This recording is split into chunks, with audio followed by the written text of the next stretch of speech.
Cuando los norteamericanos comenzaron a invadir el territorio de los nativos americanos e intentaron llevarlos a reservas minúsculas y poco fértiles, los líderes de estos pueblos se opusieron, desencadenando sonadas guerras, muchas de ellas recreadas por Hollywood en el cine. El día de hoy les traigo el top 5 de los indios más famosos del oeste que pusieron en jaque al gobierno de los Estados Unidos.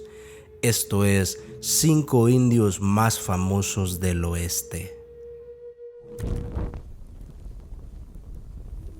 Toro Sentado es uno de los jefes indios americanos más conocidos por haber liderado el combate más famoso entre nativos y norteamericanos, la batalla del Little Big Horn el 25 de junio de 1876, en la que guerreros Sioux y Cheyennes derrotaron al 7º de caballería al mando del general George Armstrong Custer. En 1868, varios jefes Sioux, entre ellos el famoso Nube Roja, habían firmado la paz con el gobierno de Estados Unidos. El Tratado de Laramie establecía la reserva de Black Hills en el territorio de Dakota. Sin embargo, Toro Sentado no aceptó el acuerdo y continuó atacando los fuertes de la zona de Missouri. A pesar de su victoria en Little Big Horn en 1877, tuvo que huir a Canadá con unos miles de seguidores de su pueblo, pero la falta de alimento y las duras condiciones le hicieron regresar al cabo de un tiempo. Toro Sentado se rindió y el gobierno les envió a la reserva de Standing Rock. Más tarde, el líder Sioux abandonó el lugar por un tiempo para unirse al curioso show del famoso Buffalo Bill, las danzas de los espíritus que se practicaban en las reservas para la expulsión de los hombres de raza blanca despertaron suspicacia en el gobierno estadounidense, que enviaron hombres para detenerlo. Al negarse a ser arrestado ilegalmente, recibió un disparo en el pecho. En la refriega murieron también su hijo y 300 miembros de su tribu. Caballo Loco fue otro líder indio que luchó junto a Toro Sentado en la batalla de Little Big Horn y se alió con el resto de jefes nativos para expulsar a los blancos de su territorio. Fue quien mató al general Custer, escena que ha sido reconstruida en numerosas películas como Murieron con las botas puestas, Fort Apache, La Gran Matanza Sioux o Winchester 73. Tazunka Witko era el jefe de los Oglala, una de las tribus Sioux. A los 16 años adoptó el nombre de su padre y participó en su primera batalla. En el Tratado de Laramie, firmado por el jefe Nube Roja, los indios renunciaban a parte de sus territorios, pero recibían otros, entre ellos las Colinas Negras, un lugar sagrado para los nativos. Sin embargo, el problema llegó cuando empezaron a correr rumores sobre la existencia de oro en este lugar. Muchos colonos comenzaron a instalarse en la zona y a pesar de los intentos de compra del territorio, los indios americanos se negaron.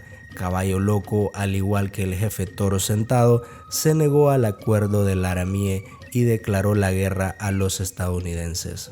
No murió en el campo de batalla, sino que fue asesinado a traición por un soldado norteamericano que le clavó una bayoneta en la espalda. A diferencia de los otros 3 grandes jefes Sioux, Jerónimo perteneció a la tribu Chiricahua de los Apaches.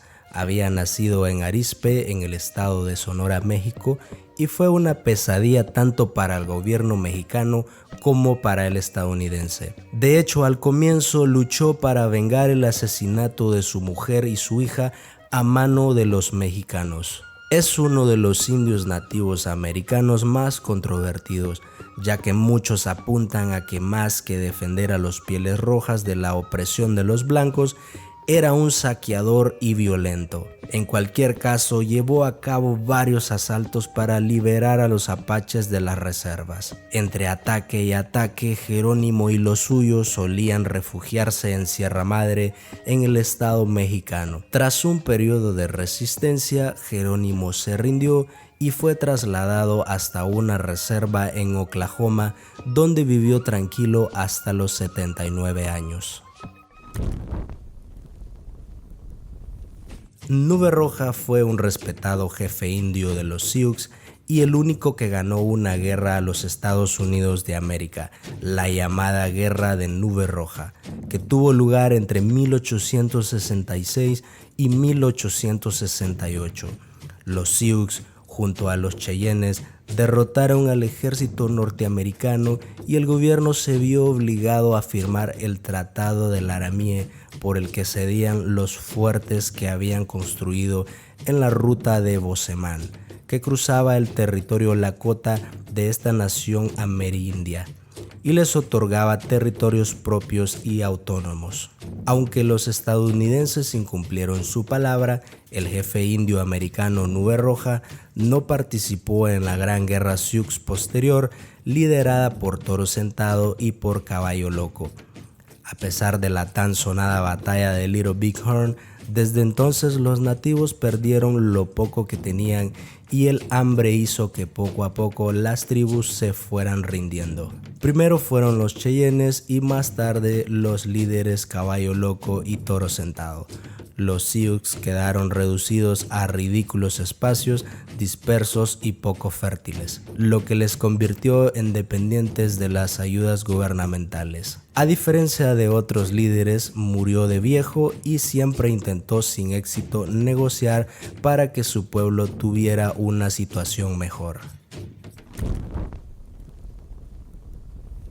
Uno de los jefes indios del oeste más nobles fue el jefe Joseph de la tribu de los Nez Perce. Este nombre oficial proviene del francés Nez Perce, que significa nariz agujereada y hace referencia a la costumbre de este pueblo de llevar pendientes en la nariz. Los Nez Perce vivían en torno al valle de Wallowa, entre los estados de Idaho, Oregón y Washington, un lugar muy fértil que pronto los norteamericanos empezaron a codiciar. Aunque el jefe Joseph fue pacífico y trató de evitar la guerra, el gobierno les obligó a trasladarse a reservas con violencia. No le quedó más remedio al jefe Joseph y a su tribu que rebelarse en 1877, lo que desembocó en un sangriento conflicto en el que solo sobrevivieron poco más de 400 Nez Perce. Aunque vencieron algunas batallas, no ganaron la guerra.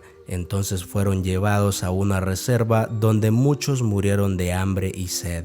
Jefe Joseph no paró de escribir cartas al gobierno de los Estados Unidos reclamando igualdad como todos los estadounidenses para elegir dónde querían vivir. Finalmente, en 1880, a los menos de 300 sobrevivientes de la tribu se les permitió regresar al noroeste, pero a la reserva Colville en Washington, no al valle Wallowa. Si te ha gustado el contenido, no olvides suscribirte al canal, darle me gusta al video y comentar sobre este tema tan interesante. Nos vemos en el próximo video.